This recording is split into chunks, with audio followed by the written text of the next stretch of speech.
welcome back to Learn Something More YouTube channel. Today we'll discuss Intermediate First Year 1A chapter number 10 Properties of Triangles exercise 10B second Roman fourth problem. Okay, LHS తీసుకొని RHS ని prove చేయాలి.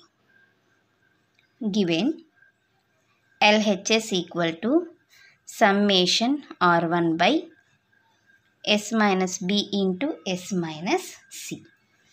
Okay. Summation R1 అంటే ఏంటి మా formula delta by S minus A కదా, S minus B into S minus C. ఇక్కడ కూడా by 1 అంటే summation delta by S minus A into reciprocal రాస్తే S minus B into S minus C.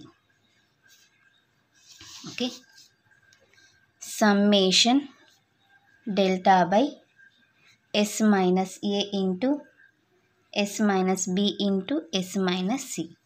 ఇప్పుడు నేను ఏం చేస్తానంటే దీన్ని ఎస్తో మల్టిప్లై చేసి డివైడ్ చేస్తాను.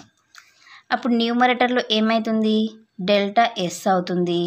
డినామినేటర్లో S into S minus A into S minus B into S minus C అవుతుంది. Okay, summation delta S by దీని మొత్తాన్ని మనం ఏం రాయొచ్చమ్మా, డెల్టా స్క్వేర్ రాయొచ్చు కదా. ఓకే, ఒక delta cancel. Summation S by delta అంటే ఓవరాల్గా దీన్ని S by delta 3 times repeat అవ్వాలి కదా, ప్రాపర్టీస్ ఆఫ్ ట్రయాంగిల్ కదా ఇది.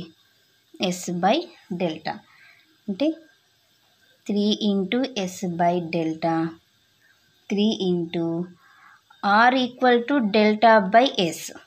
ఓకే, దీని రెసిప్రోకల్ ఏమవుతుంది, 1/r equal to S by delta కదమ్మా అయ్యేది reciprocal. Okay, so S by delta దేని బదులుగా లేకపోతే ఉండండి, వాళ్ళు ఆర్లలో అది అడిగిండేది కరెక్టే లేమ్మా. 1/r equal to S by delta అంటే దీని బదులుగా 1/r రాస్తాను, 3/r ఇది కదా అడిగిండేది RHS. Hence it is proved. So this is about question number 4 solution. Next క్లాస్లో మనము క్వశ్చన్ నెంబర్ 5 సొల్యూషన్ని డిస్కస్ చేద్దాం. ఎవరికైనా ఏమైనా డౌట్ ఉంటే ప్లీజ్ కామెంట్ చేయండి. నా వీడియో కనుక మీకు నచ్చినట్లయితే ప్లీజ్ లైక్ చేసి షేర్ చేసి సబ్స్క్రైబ్ చేయండి. Thank you for watching my video. Take care to all of you.